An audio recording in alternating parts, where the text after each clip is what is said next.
Assalamualaikum warahmatullahi wabarakatuh. Anak-anak, apa kabarnya? Pada hari ini tentu kalian dalam keadaan sehat walafiat ya. Semoga kita semua dalam keadaan sehat walafiat. Pada hari ini kita akan belajar tentang pelajaran 7, yaitu mari mengenal Rasul-Rasul Allah. Namun seperti biasa, sebelum kita mulai pelajaran ini, marilah kita membaca surat Al-Fatihah. Semoga pahalanya ditujukan Allah kepada guru-guru kita dan orang tua kita. Dan kemudian kita lanjutkan dengan membaca doa sebelum belajar. Mari sama-sama kita baca surat Al-Fatihah. Bismillahirrahmanirrahim. Alhamdulillahi Rabbil alamin. Ar-Rahmanir Rahim. Maliki yaumiddin. Iyyaka na'budu wa iyyaka nasta'in. Ihdinas siratal mustaqim. Siratal ladzina an'amta 'alaihim ghairil maghdubi 'alaihim waladdallin. Amin. Raditu billahi rabban wa bil islam dinan wa bi Muhammadin nabiyya wa rasulah. Rabbi zidni ilma warzuqni fahma. Amin. Baik anak-anak, kita mulai ya pelajarannya. Seperti yang Bapak sampaikan tadi, pada pelajaran ini kita akan belajar tentang pelajaran 7, yaitu mari mengenal Rasul-Rasul Allah. Yang pertama, subbab ini adalah makna Rasul Allah. Rasul Allah ini terdiri dari dua kata, Rasul dan Allah. Rasul itu artinya utusan. Jadi Rasulullah dapat diartikan bahwa Rasulullah itu adalah utusan Allah. Perbedaan antara Nabi dan Rasul. Nabi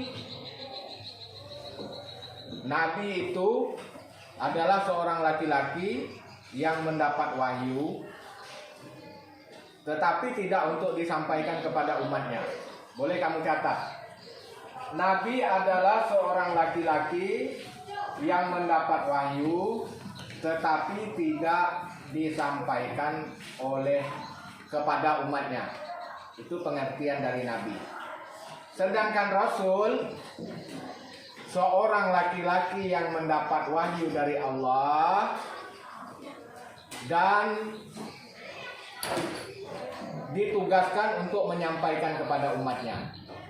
Itu perbedaan antara Nabi dan Rasul. Jadi kalau kamu ditanya apa perbedaan antara Nabi dan Rasul, kamu bisa menjelaskannya. Nabi adalah seorang laki-laki yang menerima wahyu dari Allah Subhanahu wa taala, kemudian tidak diperintahkan untuk menyampaikan kepada umatnya. Sedangkan Rasul adalah seorang laki-laki yang diberi wahyu oleh Allah Subhanahu wa taala dan diperintahkan oleh Allah untuk menyampaikan kepada umatnya. Itu perbedaan antara Nabi dan Rasul. Rasul jadi orang yang memiliki predikat Nabi sebelum Nabi Muhammad ya. Kalau sesudah Nabi Muhammad itu sudah putus, karena Nabi Muhammad Nabi terakhir. Sebelum Nabi Muhammad, kalau ada seorang laki-laki mendapat wahyu, maka dia dinamakan Nabi, walaupun dia tidak punya umat, tidak menyampaikan kepada umatnya. Lalu perbedaan antara Nabi dan Rasul ini, yang pertama tadi apa?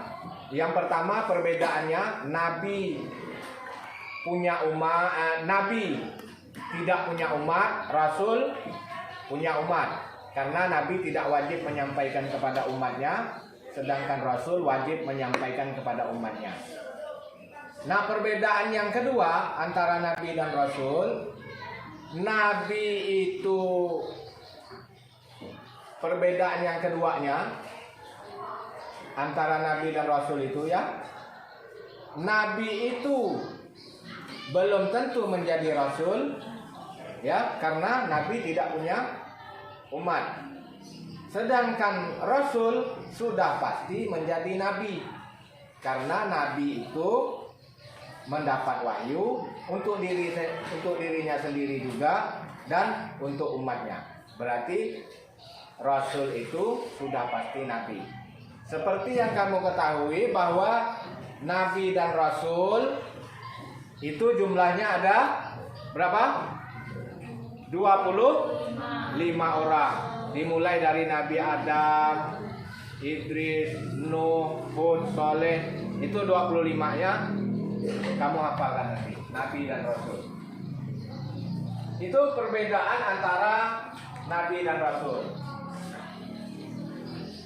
Kemudian pada kesempatan ini kalian harus dapat memahami juga tugas dan sifat Rasul. Apa tugas Nabi dan Rasul? Terutama di sini yang akan kita bahas adalah Rasul Allah ya. Tugas Rasul karena dia memiliki umat, dia mendapat wahyu dari Allah supaya dia bisa menuntun umatnya. Itu tugas Rasul. Tugas Rasul itu bisa menuntun umatnya untuk taat kepada Allah. Tugas Rasul. Sifat-sifat Rasul. Sifat Rasul ada 4. Sifat Rasul ini ada 4, ya. Yang pertama, Siddiq. Siddiq artinya jujur.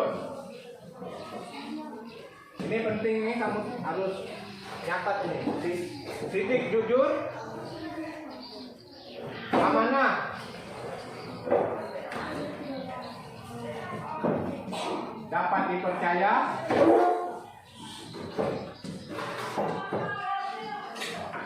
dapat dipercaya.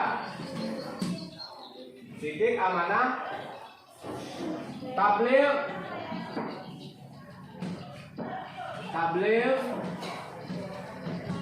menyampaikan.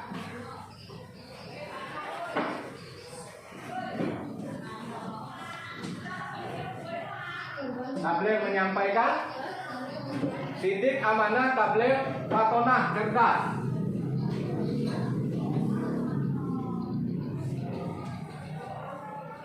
Fatonah, cerdas. Nah ini. Jadi ini pelajaran kita pada hari ini. Sebelum pelajaran kita akhiri, tugas kamu di rumah tulis di kolom komentarnya apa perbedaan antara Nabi dan Rasul. Jawab itu nanti di kolom komentar. Cukup sekian apa yang kita pelajari. Semoga bermanfaat. Mari kita akhiri pelajaran kita dengan hamdalah bersama-sama. Alhamdulillahirabbil alamin. Assalamualaikum warahmatullahi wabarakatuh.